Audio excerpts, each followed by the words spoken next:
शुभ सकाळ सगळ्यांना. माझ्या फूडी श्रेया अँड शर्यू या चॅनलमध्ये तुमचं मनापासून स्वागत आहे. तर आजचा व्लॉग आहे होम टूरचा. होम टूरचा म्हणजे कसा की मला काही चेंजेस करायचे आहे हॉलमध्ये आणि किचनमध्ये. तर त्यापूर्वी माझं हॉल आणि किचन कसं दिसत होतं हे मी तुमच्यासोबत आज शेअर करणार आहे. तर हे दाखवण्यासाठी मी काहीही स्वच्छता केलेली नाही आहे, म्हणजे आवराआवर केलेली नाही आहे. जसं आहे तसं मी तुमच्यासोबत आज शेअर करणार आहे. तर हा आहे माझा हॉल. मी हा व्हिडिओ मेन डोअरपासून शूट केलेला आहे. आणि या हॉलमध्ये असा एकदम सिंपल असा एल शेपचा सोफा घेतलेला आहे. हॉलमधून वरती जिना जातो आणि त्या जिन्यातून प्रत्येक स्टेपमध्ये अशा खिडक्या काढलेल्या आहे. या खिडक्यांमुळे ना बराच उजेड आतमध्ये येतो.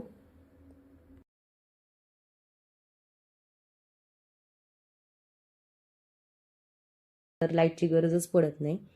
मी तुम्हाला लाईट बंद करून दाखवते. खूप छान ऊन येतं आणि या हॉलमध्ये पण बरेच चेंजेस होणार आहे. तर हे असं होतं माझं हॉल. आणि ह्या साईडला असे जे शोकेश काढलेलं आहे ते ओपन आहे सगळं. तर ह्याला पण आता मला बदल करायचा आहे, कारण की बघू शकता तुम्ही कसा पसारा ठेवला जातो ओपन असल्यामुळं. आणि धूळही खूप बसते, सारखं रोज पुसावं लागतं ह्याला, म्हणून ह्याच्यातही बदल करायचा आहे. इथून एंट्री होते माझ्या किचनची. किचनच्या एंट्रीमध्ये पण असे खूप सुंदर दोन्ही साईडनी खांब केलेले आहे फर्निचरमध्ये. ते बऱ्याच जणांना खूप आवडतात. आता बदल भरपूर होणार आहे.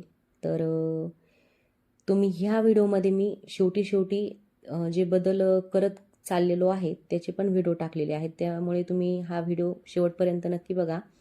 तर हे शोकेस जे आहे ते असं दिसतं किचनमधून. इथेच डायनिंग टेबल आहे. हा व्हिडिओ जो आहे ना तो दसऱ्याच्या दिवशीचा आहे, त्यामुळे देवपूजा तशीच आहे माझी. उशीर झाला मला पोस्ट करायला.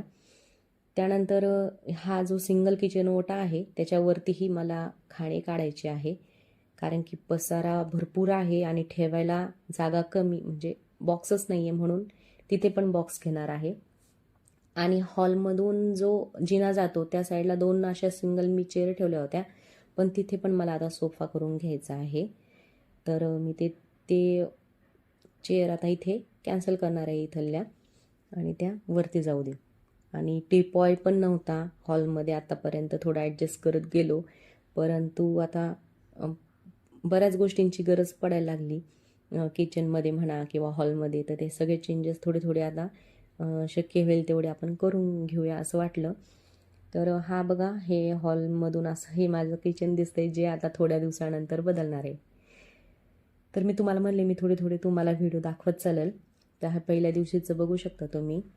त्यांनी सोफ्याला असं हे बॅक साईडचं जे प्लाय वगैरे आहे ते ठोकून घेतलं आहे. म्हणजे पहिल्या दिवशी त्यांनी बरंच काम मला करून दिलं, कारण की स्वयंपाकही करणं आणि हे राडा, म्हणून त्यांना मी आधीच ठरवलं की हे आपल्याला 8 दिवसाच्या आतमध्ये हे सगळं काम पाहिजे.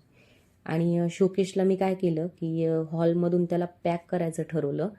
आणि त्याचे जे बॉक्स आहे ते मला किचनमध्ये यूजफुल होतील असं मला वाटलं, कारण किचनमध्ये मला जास्तीत जास्त बॉक्सेस पाहिजे होते.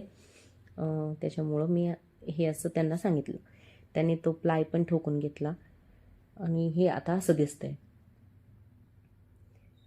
तर किचनमधून जर बघितलं तर हे असे बघा बॉक्स मला यूज करायला मिळतील आता.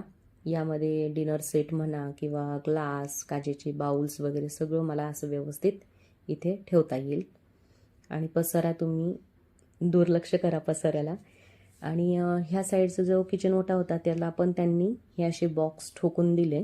म्हणजे पहिल्या 2 दिवसात त्यांनी बरंच काम केलं होतं. मी बरेच व्हिडिओ केलेले नाहीत, जे मेन आहे ते तुम्हाला दाखवते कसे बदल केले ते त्यांनी. हा बॉक्स जो आहे तो त्यांनी इकडे घेतला होता. तर किचन असं थोडंसं मला एंट्री करताना दबल्यासारखं वाटत होतं, म्हणून तो कॅन्सल केला, तिकडे लावला. अशा छोट्या गोष्टी जेव्हा फर्निचर करतो ना आपण त्यावेळेस लक्षात येतात. आधीच काही ठरवलेलं नसतं डोक्यामध्ये आणि बाहेर काम चालूच होतं, त्यामुळे आपण नियोजन करू शकत नाही फर्निचर करताना की मला असं हवंय तसं हवंय. जेव्हा ते सेट होत चालतं ना तेव्हा आपल्याला त्या गोष्टी लक्षात येतात की असं नाही असं पाहिजे म्हणून. हे आता 3ऱ्या का 4थ्या दिवशीचा व्हिडिओ आहे. तर इथे असं मिक्सरला वगैरे मी बॉक्स करून घेतला. आताच मिक्सर पाहिजे, म्हणजे अशा गोष्टी आपल्याला लक्षात येतात हळूहळू, की आता असं पाहिजे तसं पाहिजे. मग ते आपण त्यांना सांगू शकतो आणि ते तसं तसं ते आपल्याला करून देतात. तर ह्या व्हिडिओमध्ये मी बरेच छोटे छोटे व्हिडिओ घेतले, पण तुम्हाला जर पूर्ण होम टूर मी याच्यानंतरच्या व्हिडिओमध्ये आवर्जून करणार आहे, तर तुम्ही नक्की व्हिडिओ बघा. तर हा होता आजचा व्हिडिओ. तर भेटूया अशाच नवीन व्हिडिओसोबत. तोपर्यंत बाय बाय.